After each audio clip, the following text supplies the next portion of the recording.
there are two potential interpretations. One is that this is a good faith effort to get more information. The more skeptical interpretation is that there is a deal in the works here whereby Ghislaine Maxwell would get some manner of leniency or clemency in return for exculpatory information relating to President Trump. Donald Trump may be heading to Scotland, but the saga over the Jeffrey Epstein files continues to follow the Trump administration. Now, officials from the Department of Justice have met with the late sex offender's longtime associate and former girlfriend, Ghislaine Maxwell, last night.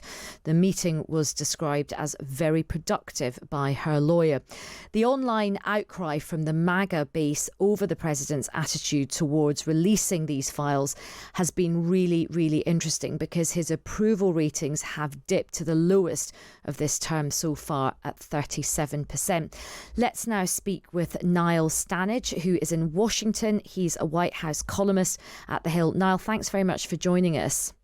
Good to be with you, Aisha. So just tell us and update us on this latest development, particularly this meeting that the Department of Justice had with Ghislaine Maxwell last night.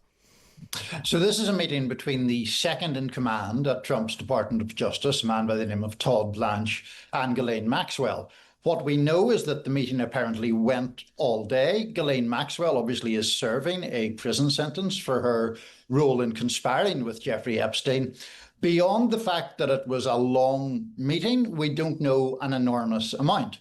And so there are two potential interpretations. One is that this is a good faith effort to get more information. The more skeptical interpretation is that there is a deal in the works here whereby Ghislaine Maxwell would get some manner of leniency or clemency in return for exculpatory information relating to President Trump. And what is interesting, of course, is she is the only person that has really faced justice over this. And there is a clamour from victims and other people. They don't believe that it just stops with her, right? They do think this goes much wider. Yes, they do. And this goes, of course, to the heart of the Jeffrey Epstein matter. Sometimes people use the phrase conspiracy theories around Epstein. And I think that is fair only in the sense of some people, particularly online, claiming to know with certainty what no one can know with certainty.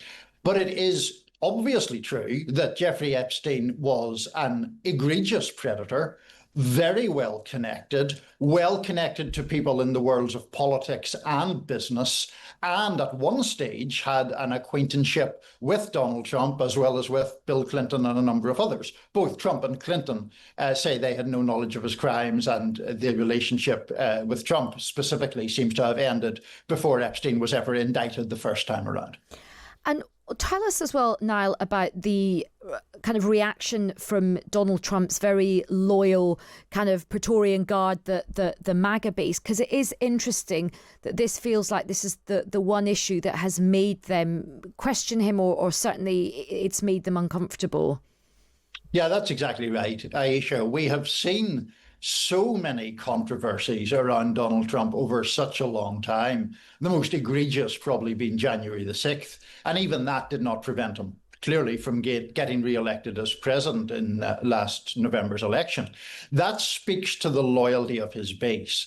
The difference here is that people who are influential with that base had been suggesting for a long time that there was a cover-up around Epstein and that there was something nefarious about it. You may have seen old tweets from, say, Vice President Vance or from the president's eldest son, Donald Trump Jr., very clearly suggesting that. Then we had Pam Bondi, Trump's Attorney General, saying in February that the Epstein client list was on her desk awaiting review, and now we're told that no such list exists. It's pretty obvious, I think, why even people loyal to Trump under normal circumstances would be discontented at a minimum about that. And, they have said now that Pam Bondi is going to go through and look at these files and will see what she thinks is important and pertinent. But that's very subjective in terms of what she thinks is pertinent. I presume many people still think that this is not full transparency. This is not the transparency that people want. Yes, well, 100%. I mean, President Trump, for example, has talked about releasing grand jury materials pertaining to Epstein, but with quite a few caveats around that. It's maybe worth noting as well that the Wall Street Journal is out with a report that says that Bondi told Trump back in May that his name did appear in the Epstein files, the Epstein material, whatever you want to call it. Now, to be clear, that is not evidence of wrongdoing in itself. That's just evidence that there was some interaction with Epstein, and we knew that already. But if you put this in the hands of the Trump administration, the Trump Justice Department, then I think obviously a lot of people are going to have skepticism about whether we get full disclosure. And I mean, Donald Trump's such an interesting character because, you know, it feels like he can do no wrong. And certainly when other people have tried to sue him, it hasn't actually worked. Even when the courts haven't gone in his favour, it has sort of bolstered his fundraising. It's bolstered his standing with his supporter. He famously said he could, you know, shoot somebody and people on Fifth Avenue and people wouldn't really care. Do you think, Niall, though, that this is something different? Do you think there is something different about this because these what Jeffrey Epstein was involved in is so dark and so despicable?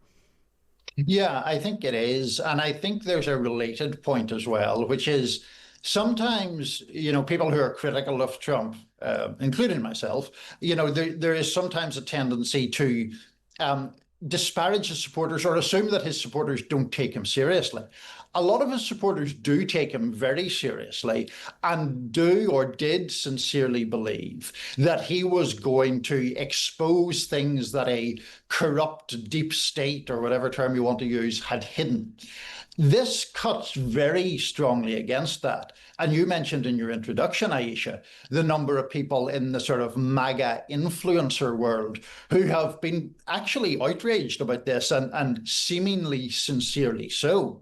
That is very different from almost every other controversy that has swirled around Trump, where those people have run to his defense, run to provide him a kind of cover.